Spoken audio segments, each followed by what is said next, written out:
ಧಾರವಾಡ ಜಿಲ್ಲಾ ಕಚೇರಿಯ ಮುಂದೆ ಶ್ರೀಮತಿ ಪಲ್ಲವಿ ಜಿ ಕರ್ನಾಟಕ ಸರ್ಕಾರ ಎಸ್ಸಿ ಎಸ್ಟಿ ಅಲೆಮಾರಿ ಅಭಿವೃದ್ಧಿ ನಿಗಮ ಸಮಾಜ ಕಲ್ಯಾಣ ಇಲಾಖೆ ಮತ್ತು ಕೊರಮ ಕೊರಚ ಜನಾಂಗದ ಅಧ್ಯಕ್ಷೆಯಾದ ಶ್ರೀಮತಿ ಪ್ರಭಾವತಿ ಅವರ ಮೇಲೆ ಹಲ್ಲೆ ಮಾಡಿದ್ದನ್ನು ಖಂಡಿಸಿ ಆರೋಪಿಗಳನ್ನು ಬಂಧಿಸಬೇಕು ಎಂದು ಕೊರವ ಹಿತ ಅಭಿವೃದ್ಧಿ ಸಂಘ ಕೊರವ ಕೊರಚ ಉತ್ಸವ ಸಮಿತಿಯಿಂದ ಘೋಷಣೆ ಕೂಗುವುದರ ಮೂಲಕ ತಮ್ಮ ಆಕ್ರೋಶ ವ್ಯಕ್ತಪಡಿಸಿದರು. ದಿನಾಂಕ 5/7/2025 ಏನು ಬೆಂಗಳೂರಿನ ಗಾಂಧಿ ಭವನದಲ್ಲಿ ಅಲೆಮಾರಿ ಜನಾಂಗದ ಒಂದು ಒಕ್ಕೂಟವನ್ನು ಮಾಡಿಕೊಂಡು ಏನು ಅಧ್ಯಕ್ಷತೆ ಯಾರು ಮಾಜಿ ಸಚಿವರಾಗಿರ್ತಕ್ಕಂಥ ಎಚ್ ಆಂಜನೇಯವರ ಅಧ್ಯಕ್ಷತೆಯಲ್ಲಿ ಒಂದು 51 ಜಾತಿಯ ಒಂದು ಅಲೆಮಾರಿಗಳ ಒಂದು ಒಕ್ಕೂಟವನ್ನು ಮಾಡಿಕೊಂಡು ಮುಂದೆ ಒಂದು ಸಮಾವೇಶ ಮಾಡ್ಬೇಕಂತ ಹೇಳಿ ತಿಳ್ಕೊಂಡು ಒಂದು ಸಭೆ ಆಯೋಜನೆ ಮಾಡಿರೋದು. ಆ ಸಭೆಯಲ್ಲಿ ನಮ್ಮ ಕೊರಮ ಮತ್ತು ಕೊರಚ ಸಮುದಾಯವನ್ನ ಯಾಕೆ ಕಡೆಗಣನೆ ಮಾಡಿದ್ರೆ ನಮ್ಗೆ ಯಾಕೆ ತಿಳಿಸಿಲ್ಲ, ನಮ್ಗ ಮಾಹಿತಿ ಸರಿಯಾಗಿ ಕೊಟ್ಟಿಲ್ಲ ಅಂತ ಹೇಳಿ ತಿಳ್ಕೊಂಡು ಇವತ್ತು ಆ ದಿನ ನಮ್ಮ ಅಲೆಮಾರಿ ಕೋಶದ ಅಧ್ಯಕ್ಷ ಆಗಿರತಕ್ಕಂತ ಜಿ ಪಲ್ಲವಿ ಮೇಡಮ್ ಅವರು ಎಚ್ ಆಂಜನೇಯ ಅವ್ರನ್ನ ಪ್ರಶ್ನೆ ಮಾಡಿದಂತ ಸಂದರ್ಭದಲ್ಲಿ ಅಲ್ಲಿ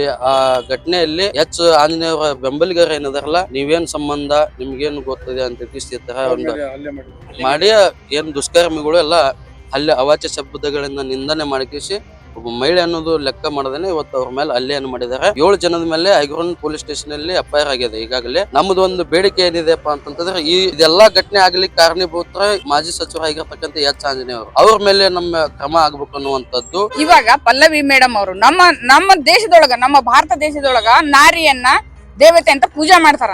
ಅಂತ ನಾರಿಯನ್ನ ಎಳೆದು ಅವಮಾನ ಮಾಡಿದಂತ ದುಷ್ಟರಿಗೆ ನಾವು ಏನ್ ಮಾಡ್ಬೇಕು? ಅಂತ ನಾರಿಯನ್ನ ಅವಮಾನ ಮಾಡಿದಂತ, ನ್ಯಾಯ ಕೇಳಕ್ ಹೋದ ನಾರಿಯನ್ನ ಅವಮಾನ ಮಾಡಿದಂತ ದುಷ್ಟರಿಗೆ ಗೌರ್ಮೆಂಟ್ ಕೊಡ್ಲಿ ಶಿಕ್ಷೆನ. ಗೌರ್ಮೆಂಟ್ ಏನ್ ಮಾಡ್ತಿದೆ ನಾವು ನೋಡ್ತೀವಿ. ನಾವು ಹೆಣ್ಮಕ್ಳಾಗಿ ಈಗ ಭಾರತ ದೇಶದೊಳಗೆ ಒಂದ್ ಸಂಸ್ಕಾರದ ಒಂದು ಅದನ್ನ ಮರೆತು ಈಗ ದೌರ್ಜನ್ಯ ಮಾಡ್ತಾರ ಅಂತಂದೇಳಂದ್ರ ಆ ದೌರ್ಜನ್ಯಕ್ಕೆ ನಾವು ಖಂಡಿಸ್ಲಿಕ್ಕೆ ಹತ್ತೀವಿ.